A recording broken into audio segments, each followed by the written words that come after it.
Hello, my dear students. Welcome to the class of business studies. And here today, my topic is capital structure.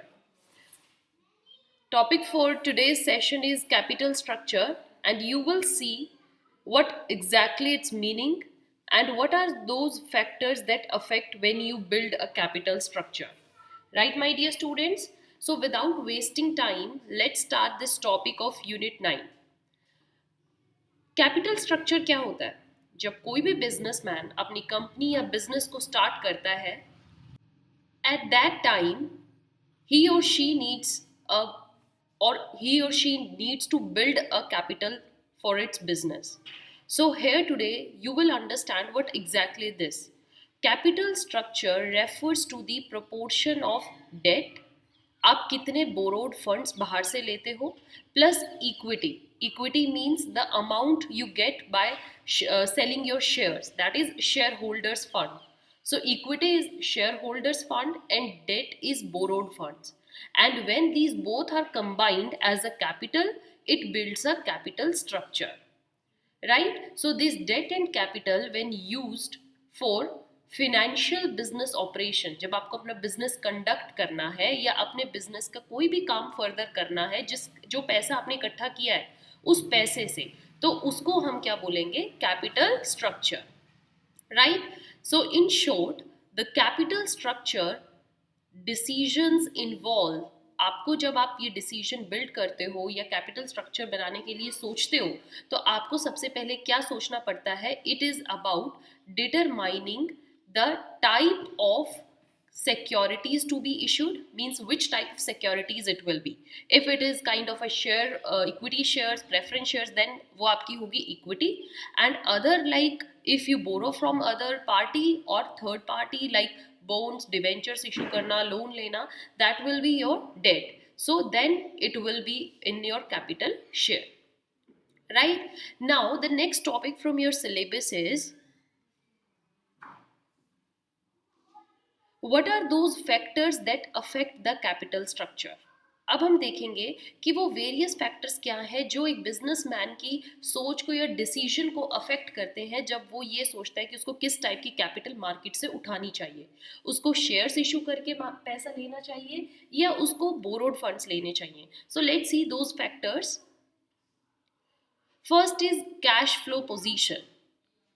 Cash flow position में क्या होता है कि अगर company is able to generate sufficient cash flow, means company के पास जो cash flow है वो इतना सफिशिएंट है कि उसको कभी भी ये सोचने का जरूरत नहीं पड़ती कि उनको बाहर से कैश लेने की ज़रूरत है. Right? And if they have that futuristic goal also कि हमारे पास कैश आता रहेगा, it should use more debt. वहाँ पर उनको डेट के लिए जाना चाहिए, क्योंकि अगर वो थर्ड पार्टी से पैसा उठाते हैं और कल जब उसके रीपेमेंट का टाइम आएगा तो उनके लिए वो रिस्क कम हो जाएगा, क्योंकि उनको पता है उनके पास सफिशिएंट कैश फ्लो है देने के लिए.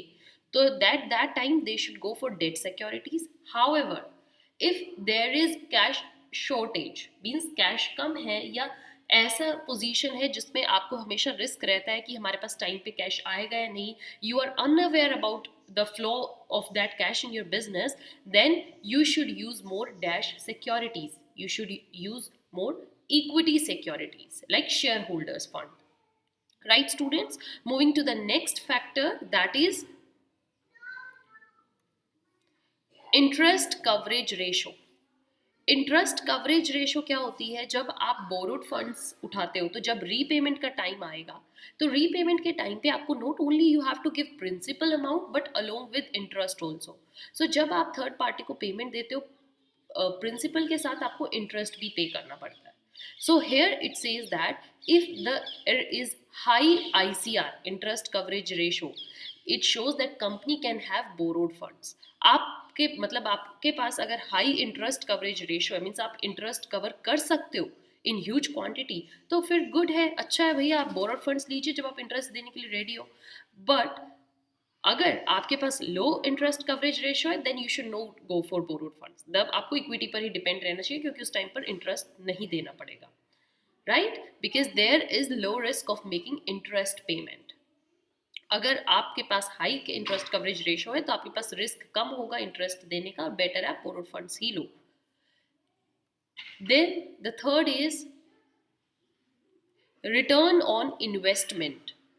रिटर्न ऑन इन्वेस्टमेंट शोज कि आप जो पैसा इन्वेस्ट करोगे या आपका जो पैसा कैपिटल में लग रहा है उस पर आपको कितना रिटर्न मिल रहा है, मीन्स आप उससे कितना प्रॉफिट कमा रहे हो.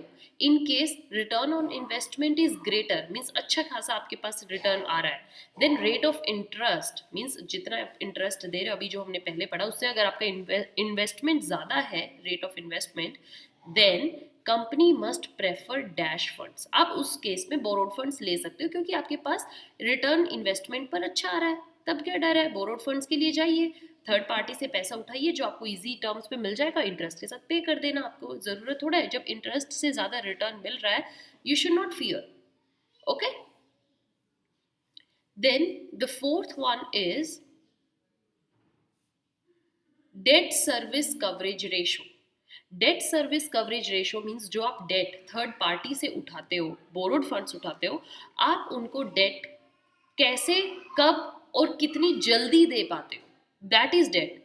सो higher DSCR means debt service coverage ratio indicates better capacity. आपकी कैपेसिटी को बेटर बताती है to meet cash dash, to meet cash obligations. जो आपको थर्ड पार्टी को पेमेंट करनी है या उनके अगेंस्ट जो भी आपकी ड्यूटीज बनती है पे करने की, अगर आपके पास हायर DSCR है, to meet those obligations, which implies that company can choose more debt. Company यहाँ पर more debt choose कर सकती है, right? Then the next is cost of debt.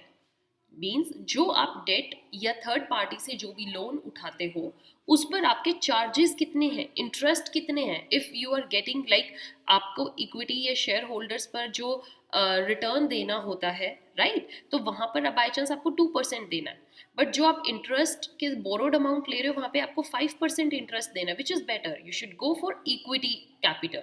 Equity capital structure के लिए आपको जाना चाहिए जहां पर आपको कम कॉस्ट बियर करनी पड़े. So the company will prefer higher debt, तभी प्रेफर करती है इक्विटी पे, if it can arrange borrowed funds at a dash rate of interest, at a reasonable rate of interest. Means अगर आपका इंटरेस्ट रेट रीजनेबल है या if it is of that amount, yes you can easily bear that amount, then you should go for borrowed fund. Otherwise there is no need, then you should go for equity, right? The next is tax rate. Tax rate हमें क्या बताता है? High tax rate implies a preference for debt.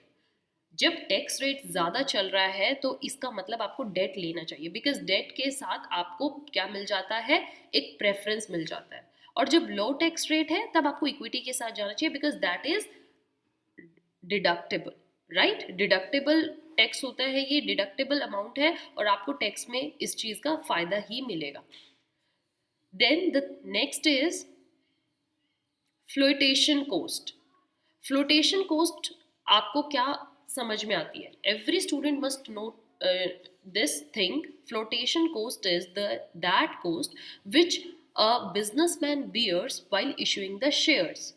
Okay, जैसे क्या होता है कि जब आप शेयर्स या डिबेंचर्स इशू करते हो, it is more in case of date.